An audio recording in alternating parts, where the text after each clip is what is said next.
Welcome, welcome. Whoever just came in, welcome. All right. So I want to welcome everyone. So before we get started, just a little quick rundown of what we'll be talking about today. We'll be talking about the post-wedding blues. Post-wedding blues. So this is something that um, we actually experienced a little bit of it.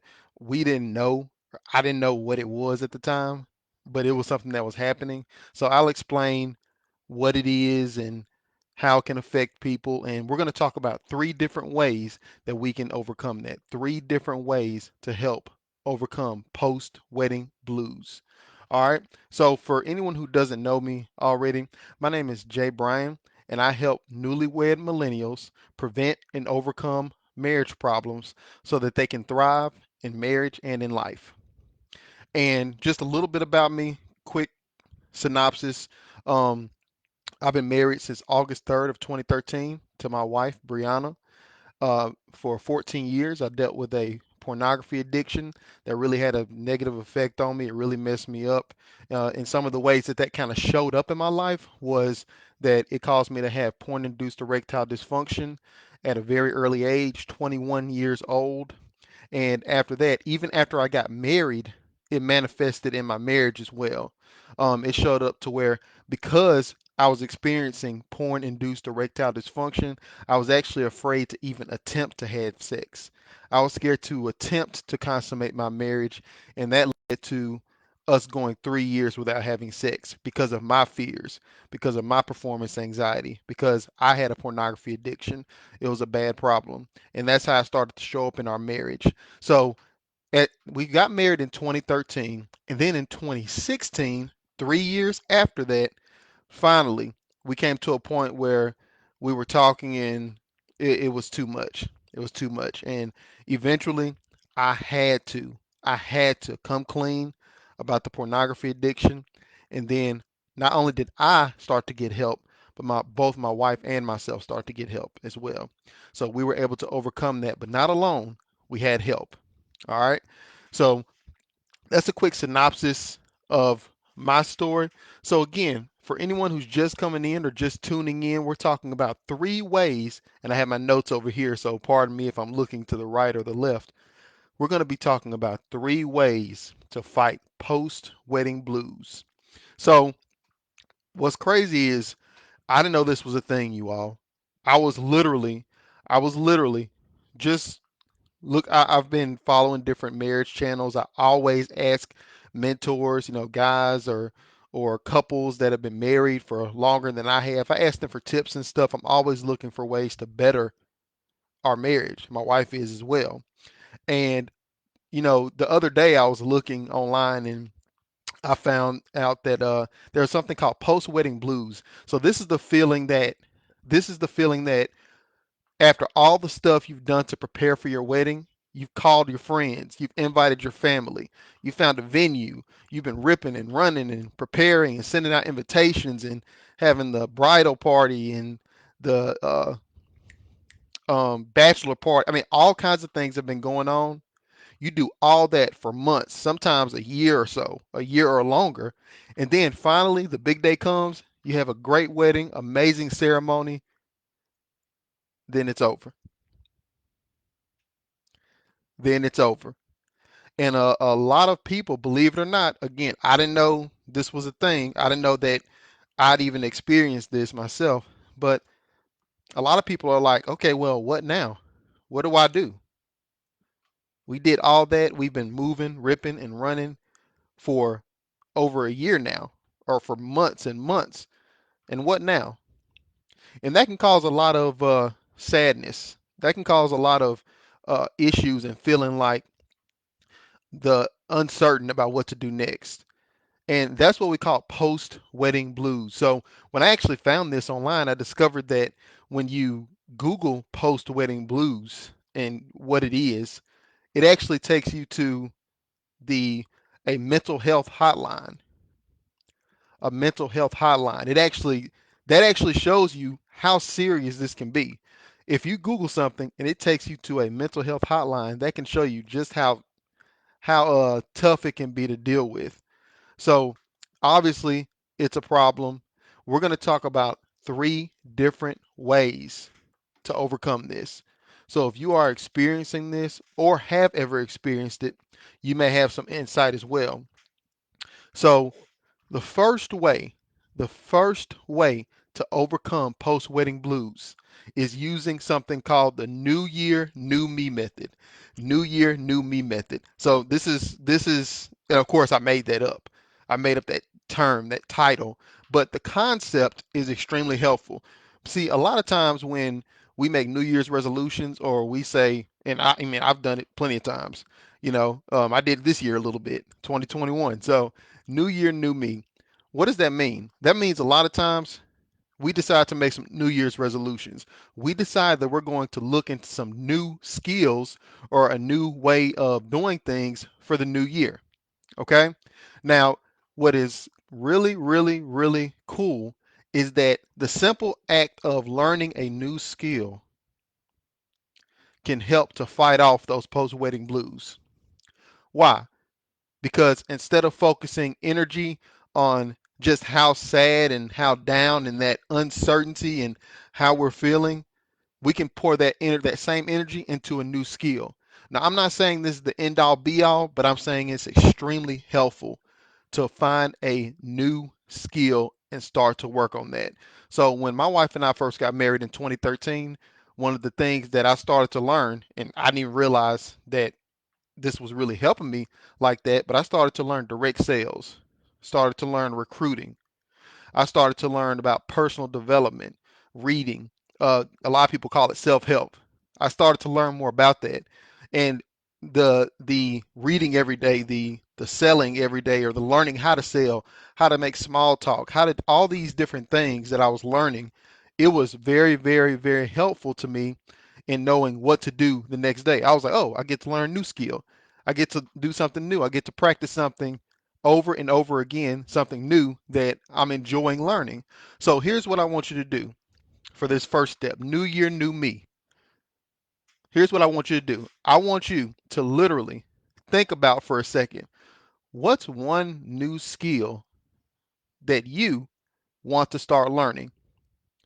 What is one new skill? You can do this. You can, don't get off the live right now, but after the live, I want you to think about and write down what is one new skill that you can start to learn, or what is a skill that you've been working on, a new skill that you've been learning that you would like to get better at. So that is one way to overcome post-wedding blues. If you're a newlywed or a newlywed millennial, if you are, this can be very helpful. If you've been married between 0 and 3 years and you're experiencing this or have experienced it, this is very helpful. New year, new me. So the second thing, and I have my notes over here, you all. So the second thing, so if you ever watched a movie about, a war, I mean, there's a bunch of them. I'm not going to give any shameless plugs right now, but if you've ever watched a movie about a war where there's two sides, when the armies line up on the battlefield, oftentimes one of the armies, one of them does this first every time. They look at the other army and they say, charge, charge. And what do? They start running. That army starts running towards the other army, the enemy. They start running towards them. Like they get active. They get after it. They're like, I'm coming towards you. I'm not going to wait for you to come to me. I'm coming to you. Okay? They attack. They go on the offensive. All right. And that happens in a lot of different movies.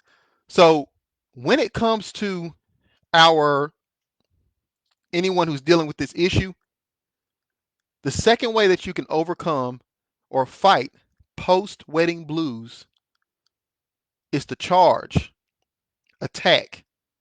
What do I mean by that? Well, for years, my wife and I, well, me more so because I was the one keeping the secret. When I was dealing with my porn addiction in the first few years of our marriage, or when I was dealing with it the heaviest, one of the things was I knew about the problem. I knew I had a porn addiction.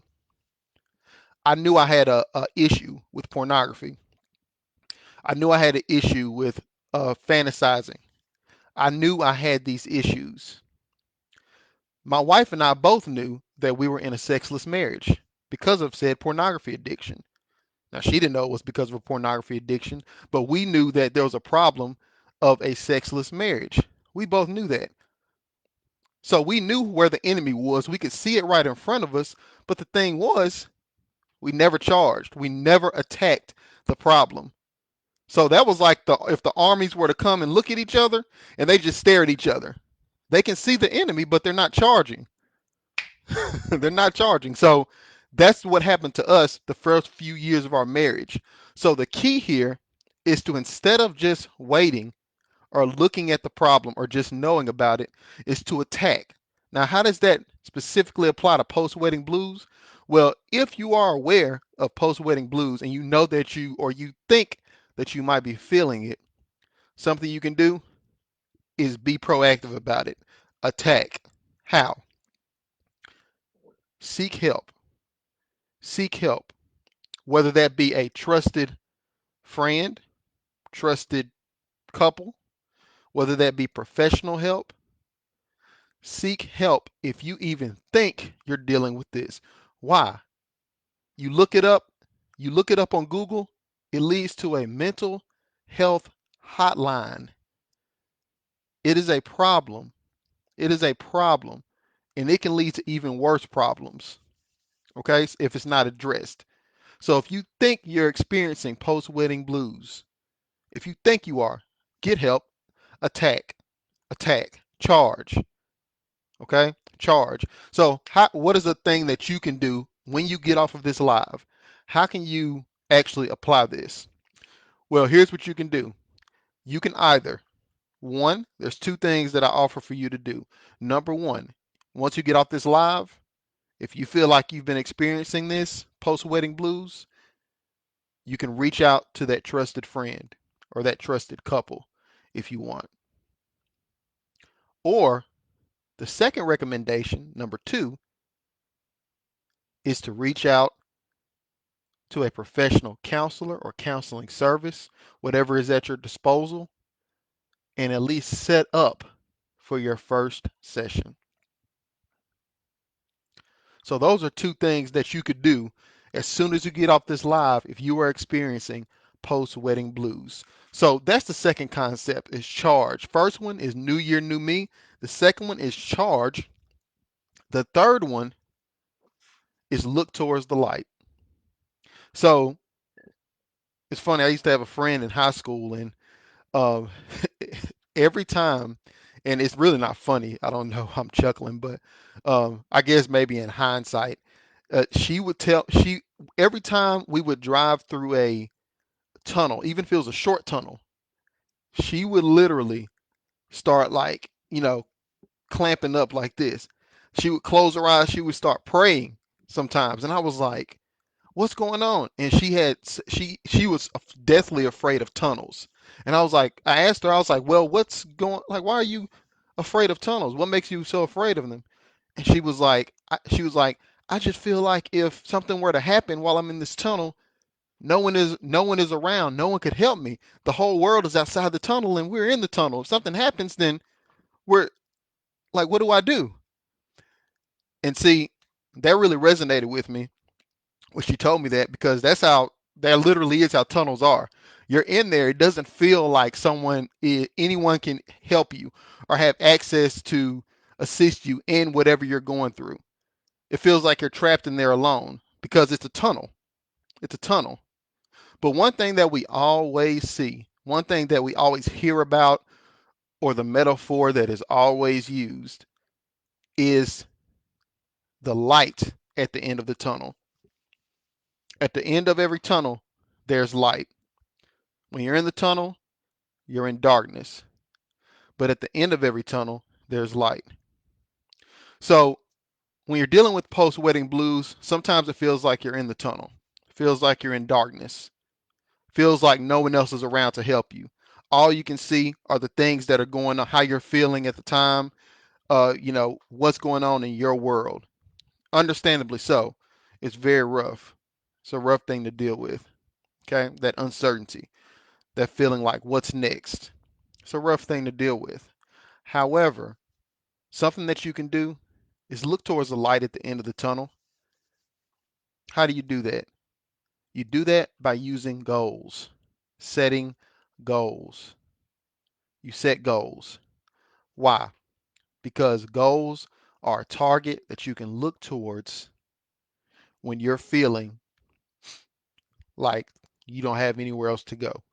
You can always look towards goals that you set, whether that be spiritual goals, if you're a believer, or you don't have to be a believer to have spiritual goals, but spiritual goals, health goals, marriage goals. How many date nights you going on this month? I'm just giving some examples, but look towards the light, set those goals, and look towards those, start working towards those. Why? Eventually, you're going to reach the end of the tunnel. So, how do you actually do this? You might be thinking, Jay, what can I do to actually implement this? Once you get done with this live, you all, once you get done with this live, you can start your process on a piece of paper or on a note in your phone. You can start the process of setting goals. I made a post a couple of days back, not on my, what I'll do is I'll share the post on my Jay Bryan page that you all are watching this on. I'll do that. But I made a post on my personal profile and I talked about the 5-step process of setting goals. I think it was 5 steps. So that'll be helpful in that process. But that's what you can do. As soon as you get off here, put that light at the end of the tunnel. Set those goals. All right, so first thing, new year, new me. The second way to deal with the post-wedding blues, charge, go towards it, attack. The third way, look towards the light, look towards the light. All right, for anyone who doesn't already know, again, my name is Jay Bryan. I'm a newlywed millennial expert, and I help newlywed millennials prevent and overcome problems so that they can thrive in marriage and in life. And you all, if you found this helpful, if you are dealing with post-wedding blues, if you're feeling like I'm uncertain, I don't know if I can this keep the spark alive, I don't know if I can keep the fire alive, I don't know what to do in these situations, click the link, click the link that you're seeing, and I'll also make sure it's in the comments of this video, okay? Or I'll make sure it's in the description. Click the link in the description, and I want you to click the first box, the first option on that link. And what that'll do is that'll put you on the pre-order list for the free upcoming ebook entitled Sparks, the quick guide to keep the fire alive after the honeymoon phase. We're going to talk about some different ways to attack not only post-wedding blues, but how to keep the marriage thriving overall, even after that first 3 years as a newlywed. We're going to talk about that. So again, that access to that is the first button after you click on the link that'll be included in the description of this video when it's posted. All right. Again, this is Jay Bryant, and I want to leave you all with the slogan that I really love and I found out that's very important to me. I just didn't put it into words until recently. And that is get real to get right. Okay. When you're truthful, at least with yourself, at least with yourself, when you are truthful, get real. When you get real, you'll then be able to get right. Get real to get right. Again, this is Jay Bryan. Hope to speak to y'all soon. Have a great one. Peace.